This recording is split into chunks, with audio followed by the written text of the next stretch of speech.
ದಿನಾಚರಣೆಯಿಂದ ಹಮ್ಮಿಕೊಂಡಿದ್ದು ಈ ಒಂದು ಧ್ವಜಾರೋಹಣ ಕಾರ್ಯಕ್ರಮಕ್ಕೆ ಆಗಮಿಸಿರ್ತಕ್ಕಂಥ ಗ್ರಾಮ ಪಂಚಾಯಿತಿಯ ಅಧ್ಯಕ್ಷರಾಗಿರುವಂಥ ಸಹೋದರಿ ಮಾನಮ್ಮ ಅವರೇ ಹಾಗೂ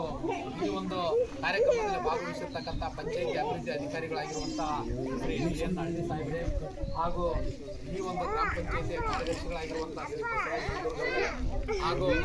ಪ್ರಾಥಮಿಕ ಕೃಷಿ ಪತ್ತಿನ ಸಹಕಾರ ಸಂಘದ ಅಧ್ಯಕ್ಷರಾಗಿರುವಂಥ ನಮ್ಮ ಹಿರಿಯರಾಗಿರುವಂಥ ಶ್ರೀ ಭೀಮಣ್ಣ ಕವಲ್ದಾರ್ ಅವರೇ ಹಾಗೂ ಮಾಜಿ ತಾಲೂಕಾ ಪಂಚಾಯಿತಿ ಸದಸ್ಯರಾಗಿರುವಂಥ ಮಲ್ಲಿಕಾರ್ಜುನ ಸೌಕರ್ ಅವರೇ ಹಾಗೂ ಮಾಜಿ ಗ್ರಾಮ ಪಂಚಾಯಿತಿ ಅಧ್ಯಕ್ಷರಾಗಿರುವಂಥ ಶ್ರೀ ಸಂಜು ನಾಯಕರೇ ಹಾಗೂ ಈ ಒಂದು ಕಾರ್ಯಕ್ರಮದಲ್ಲಿ ಭಾಗವಹಿಸಿರ್ತಕ್ಕಂಥ ಗ್ರಾಮ ಪಂಚಾಯಿತಿಯ ಮಾಜಿ ಅಧ್ಯಕ್ಷರೇ ಹಾಗೂ ಊರಿನ ಪ್ರಮುಖರೇ ಯುವಕರೇ ಹಾಗೂ ಮುದ್ದು ಮಕ್ಕಳೇ, ಈಗ 79ನೇ ಸ್ವಾತಂತ್ರ್ಯ ದಿನಾಚರಣೆಯನ್ನು ನಾವು ಆಚರಣೆ ಮಾಡ್ತಾ ಇದ್ದೀವಿ. ಇದರ ಹಿನ್ನೆಲೆಯನ್ನು ನಾವೆಲ್ಲರೂ ಪ್ರತಿಯೊಬ್ಬರು ಇವತ್ತು ಅರ್ಥ ಮಾಡಿಕೊಳ್ಬೇಕಾಗಿದೆ. ಈ ಒಂದು 79 ಅಂದರೆ ನಾವು 78 ವರ್ಷಗಳು ಈಗಾಗಲೇ ನಾವು ಕಳೆದು ಹೋಗಿದ್ದೀವಿ. ಅಂದರೆ ನಮಗೆ ಇವತ್ತಿನ ದಿವಸ ಏನು ಮಾಡಬೇಕು ಅಂತಂದರೆ, ಈ ಸ್ವತಂತ್ರ ಭಾರತ ಹೇಗಾಯಿತು, ಹೇಗೆ ನಮಗೆ ಸ್ವತಂತ್ರ ಸಿಕ್ಕಿತು, ಇದರ ಹಿನ್ನೆಲೆ ಏನು, ಯಾರು ಇದಕ್ಕಿಂತ ಪೂರ್ವದಲ್ಲಿ ಯಾರು ಆಡಳಿತ ಮಾಡ್ತಾ ಇದ್ರು ಅನ್ನತಕ್ಕಂಥದ್ದನ್ನು ಇವತ್ತು ನಾವು ಅವಲೋಕನ ಮಾಡ್ತಕ್ಕಂಥದ್ದು ಅತ್ಯವಶ್ಯಕವಾಗಿದೆ. ನಮಗೆ 1757ರಲ್ಲಿ ಪ್ರಪ್ರಥಮವಾಗಿ ಈ ಒಂದು ಶಿರಾವುಜ್ಜುದ್ದೀನ್ ಅಲ್ಲಾವುದ್ದೀನನ್ನು ಸೋಲಿಸಿ ಜಾಫರ್ ಶರೀಫನ ಪರವಾಗಿ ಬ್ರಿಟಿಷರ್ನಿಂದ ಯುದ್ಧವನ್ನು ಮಾಡಿದಾಗ ಜಾಫರ್ ಶರೀಫನನ್ನು ಬಂಗಾಲದ ರಾಜನನ್ನಾಗಿ ಮಾಡಿ ನಂತರ ಆತನನ್ನು ಪಂಚೀಕೃತಗೊಳಿಸಿ ಪ್ರಪ್ರಥಮವಾಗಿ ಒಂದು ಬ್ರಿಟಿಷರ ತಮ್ಮ ಕೈವಶವನ್ನು ಮಾಡಿರ್ತಕ್ಕಂಥ ಆಡಳಿತವನ್ನು ಪ್ರಾರಂಭಗೊಂಡು 1757ರಿಂದ ಪ್ರಾರಂಭಗೊಂಡಿರ್ತಕ್ಕಂಥ ಈ ಒಂದು ದಂಗೆ ಎಲ್ಲಿ ಬಂದೈತೆ ಬಂದು 1947ರವರೆಗೆ ಬಂದೈತಿ. ಇದರ ಮಧ್ಯದಲ್ಲಿ ಎಷ್ಟೋ ಜನ, ಸಾವಿರಾರು ಜನರು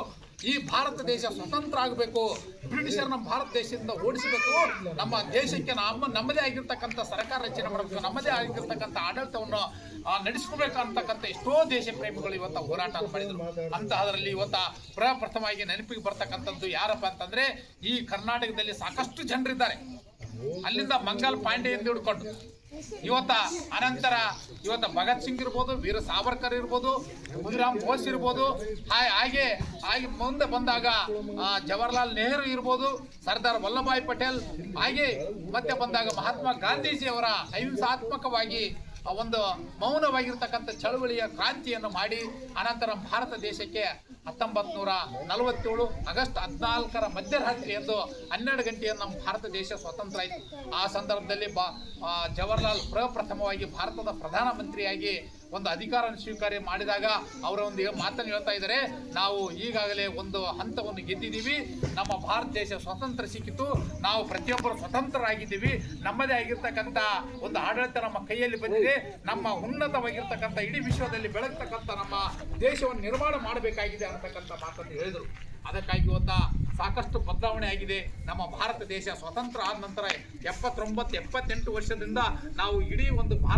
ವಿಶ್ವದಲ್ಲೇ ನಮ್ಮದೇ ಆಗಿರ್ತಕ್ಕಂಥ ಒಂದು ಸ್ಥಾನವನ್ನು ಗಳಿಸಿದ್ದೀವಿ. ಈಗ ನಾವೆಲ್ಲರೂ ಪ್ರತಿಯೊಬ್ಬರು ನಮ್ಮ ಹಕ್ಕುಗಳಿರ್ಬೋದು, ನಮ್ಮ ಕರ್ತವ್ಯಗಳಿರ್ಬೋದು, ನಮ್ಮ ಭಾರತ ದೇಶಕ್ಕೆ ಸ್ವತಂತ್ರಕ್ಕಾಗಿ ಹೋರಾಟ ಮಾಡಿರ್ತಕ್ಕಂಥ ಮಹಾ ಸೇನಾನಿಗಳನ್ನು ಇವತ್ತು ನೆನೆಸ್ಕೊಳ್ತಕ್ಕಂಥ ದಿವಸ ಅಂತ ಹೇಳ್ತಾ, ಇನ್ನೂ ಸಾಕಷ್ಟು ಜನರು ಈ ಒಂದು ಬೇರೆ ಬೇರೆ ಕಾರ್ಯಕ್ರಮ, ಧ್ವಜಾರೋಹಣ ಕಾರ್ಯಕ್ರಮ ಇರೋದ್ರಿಂದ ಇಷ್ಟು ನಮಗೆ ಮಾತಾಡಲು ಅವಕಾಶ ಮಾಡಿಕೊಟ್ಟಿರ್ತಕ್ಕಂಥ ತಮ್ಮೆಲ್ಲ ಒಂದು ನನ್ನ